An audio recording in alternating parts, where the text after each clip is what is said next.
Hello दोस्तों, स्वागत है आपका हमारे यूट्यूब चैनल रेखा की डायरी में।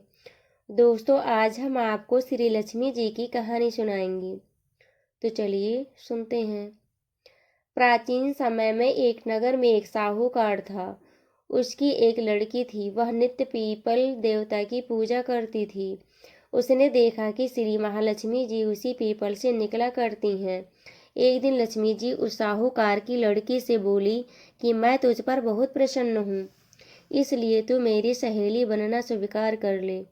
लड़की बोली, क्षमा कीजिए, मैं मैं अपने माता पिता से पूछकर बताऊंगी। इसके बाद वह अपने माता पिता की आज्ञा प्राप्त कर श्री लक्ष्मी जी की सहेली बन गई। श्री महालक्ष्मी जी उससे बड़ा प्रेम करती थी। एक दिन महालक्ष्मी जी ने उस लड़की को भोजन जीमने का निमंत्रण दिया। जब लड़की भोजन पाने को गई तो लक्ष्मी जी ने उसे सोने चांदी के बर्तनों में खाना खिलाया और सोने की चौकी पर उसे बैठाया और बहुमूल्य दिव्य दुशाला उसे ओढ़ने को दिया। तत्पश्चात लक्ष्मी जी ने कहा कि मैं भी कल तुम्हारे यहाँ जीमने को आऊंगी।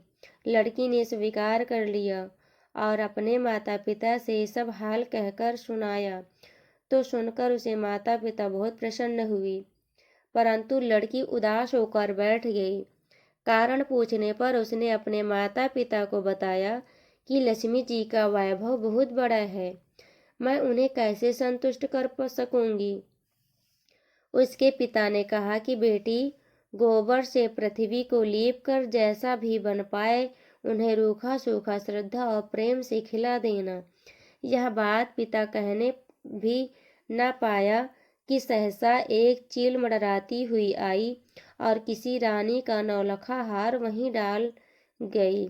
यह देख करके साहूकार की लड़की बहुत प्रसन्न हुई। उसने उस हार को थाल में रख करके बहुत बढ़िया दुशाले से ढक कर रख दिया। तब तक श्री गणेश और महालक्ष्मी जी भी वहां आ गए। लड़की ने उन्हें सोने की चौकी पर बैठने को कहा। इस पर श्री महालक्ष्मी जी ने कहा कि इस पर तो राजा रानी बैठते हैं, हम कैसे बैठें। बहुत आग्रह करने पर महालक्ष्मी जी और गणेश जी ने बड़े प्रेम से भोजन किया। लक्ष्मी जी के और गणेश जी के पदार्पण करते ही साहूकार का घर सुख संपत्तियों से भर गया। हे महालक्ष्मी जी, जिस प्रकार साहूकार का घर धन संपत्ति से भर दिया था, उसी प्रकार सभी के घरों में धन संपत्ति भरकर सभी को कृतार्थ करें। बोलो श्री महालक्ष्मी जी की जय।